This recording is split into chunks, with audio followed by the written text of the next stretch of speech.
Welcome to this week's Shannon's Lifestyle. Today with us is appointed District Director for SBA Nevada, Mr. Joseph Amato. Joseph has been a former executive and business leader with over 30 years of experience in business development and commercial lending. Not only does he have distinct knowledge on all SBA lending and other SBA support programs, he is also a successful entrepreneur who started a boutique business consulting firm specializing in access to capital, which later was acquired by a major financial institution. Thank you for being here, Mr. Amato. It's a pleasure. Thank you very much for inviting me. So can you tell us a little bit more about, during this crisis, what kind of programs is SBA offering? Well, the Small Business Administration really has to focus on helping businesses through what is now an economic disaster.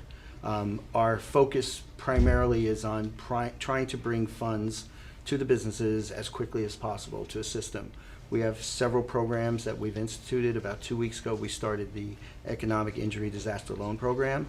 That is allowing us to put money out into the small business community, to small business owners, and actually all the way down to independent contractors.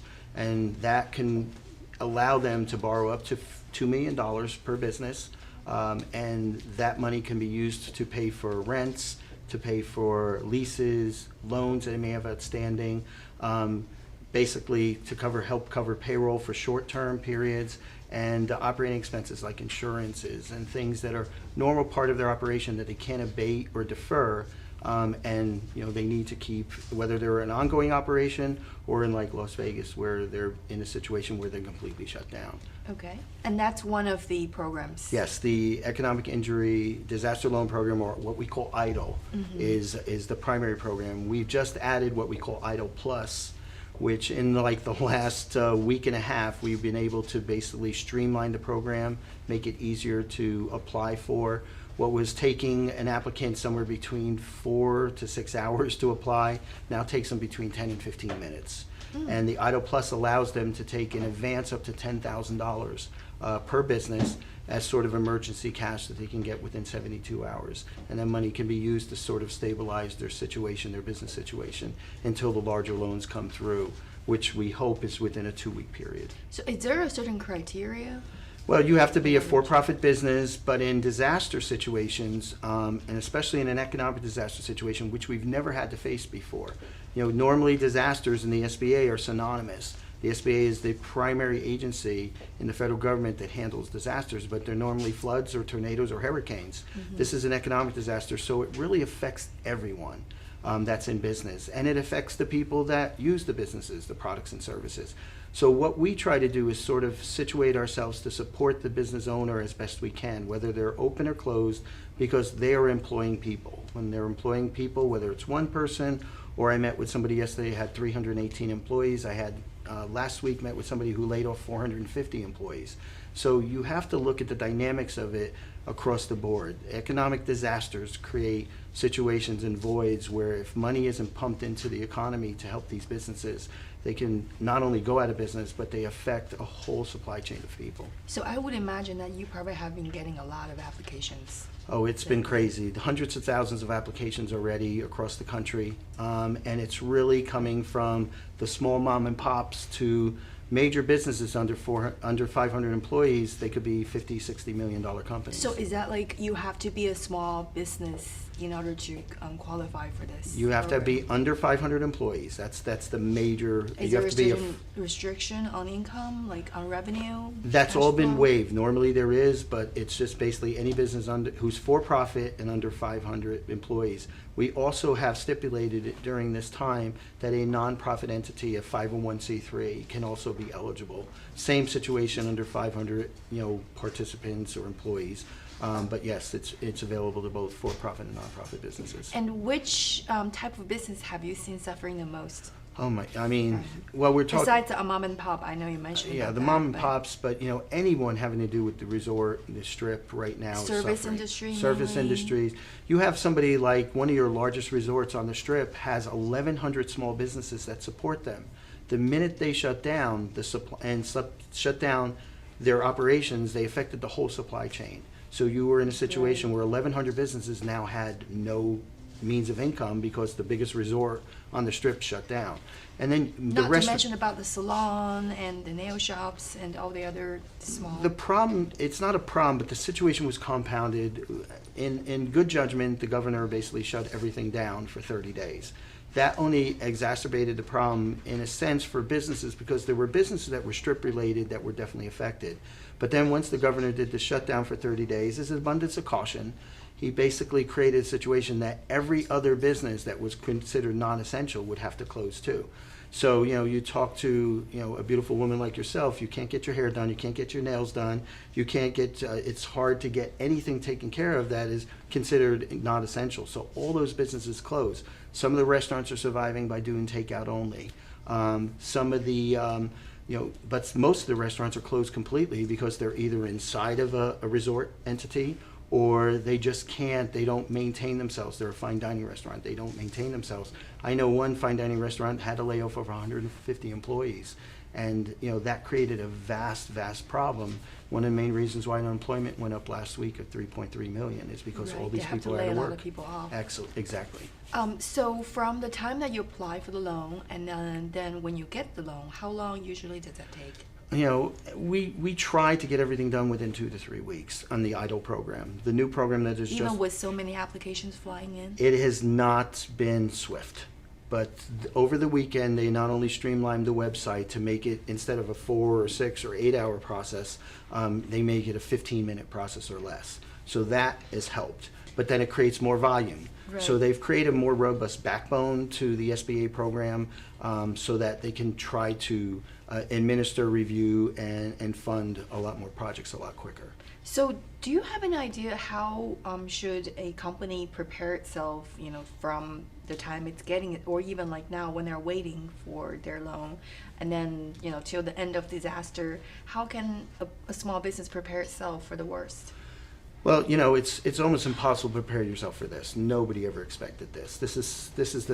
It's sudden. It's the type sudden. of thing that science fiction novels are written about. The zombie apocalypse. All of a sudden, everybody's out of business. Right. Well, this is something that did so sudden, so quick, and shut down the whole country in such a sort of violent way that businesses didn't have a chance to do that. So what they do now, or what they can do now, I'll talk about the EIDL program first, and then the PPP program, the Payroll Protection Program.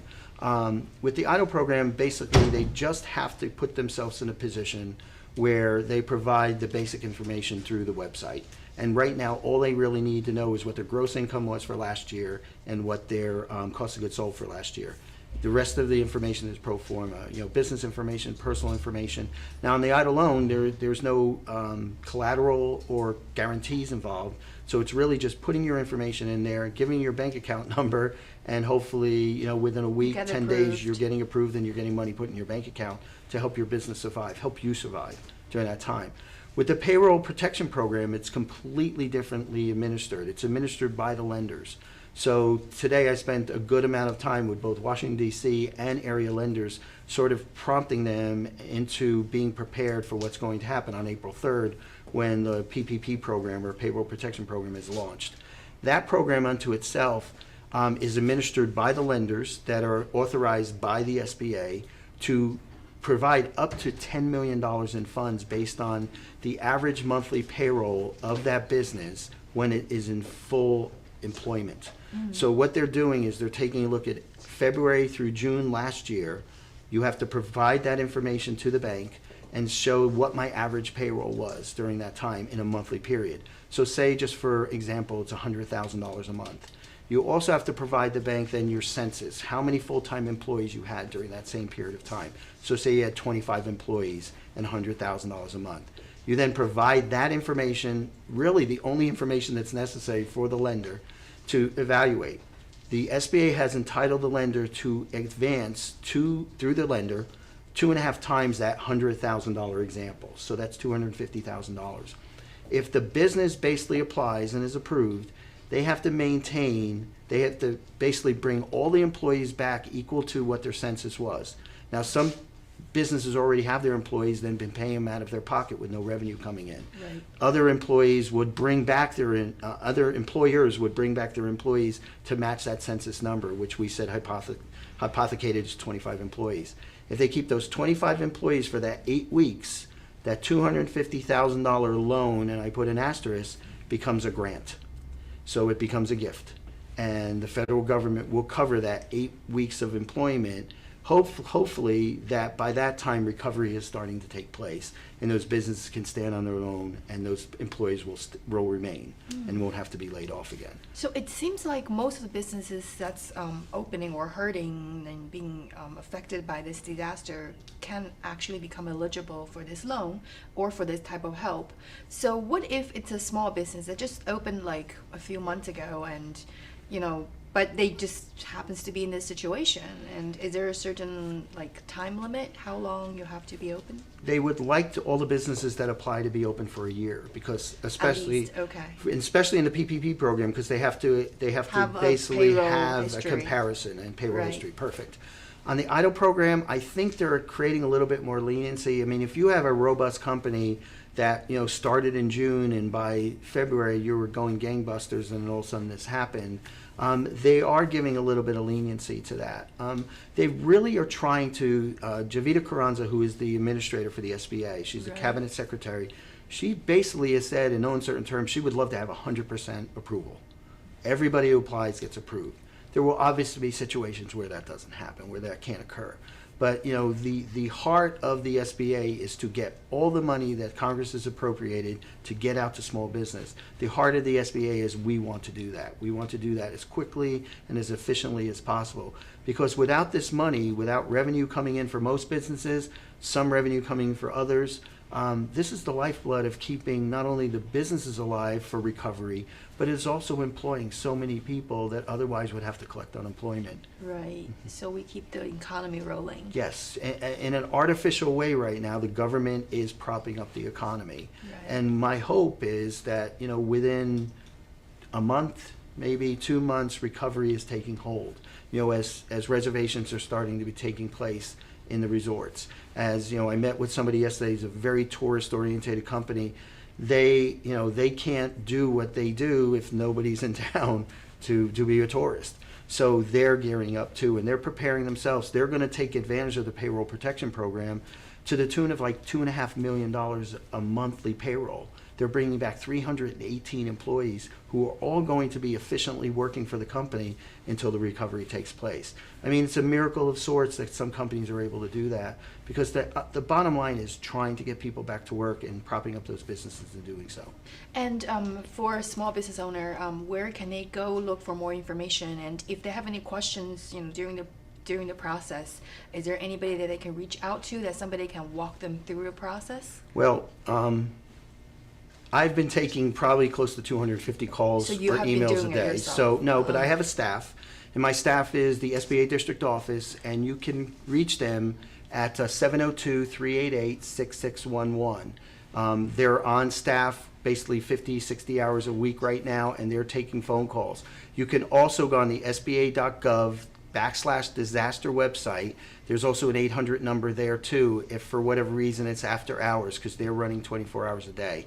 And then finally, I've given out to everyone my email address. It's joseph.amato, A-M-A-T-O, @sba.gov. That you can email me. I try to get in touch with everyone, either by phone call or email within 24 hours, especially if you have a specific problem that you just really need to get an instantaneous answer to. I'm here to basically serve you. Thank you so much again, Mr. Amato, for being here. It was a real pleasure. Thank you so much. That was a lot of good information, and I'm pretty sure that a lot of audience will find it very useful. Well, I hope so. Thank you. And thanks again for watching this week's Shannon's Life is Style, and I'll see you next time. Oh, don't forget to write to me about your thoughts for the show, or if there's a place you'd like to see in the town, or if you think your business is a real highlight of Vegas life and want it to be featured. We always do a lucky drawing among the viewers at the end of each episode and send out different surprises each week. No strings attached. So maybe you're the next lucky winner. Thanks for watching Shannon's Life is Style. Don't go away. We'll be right back.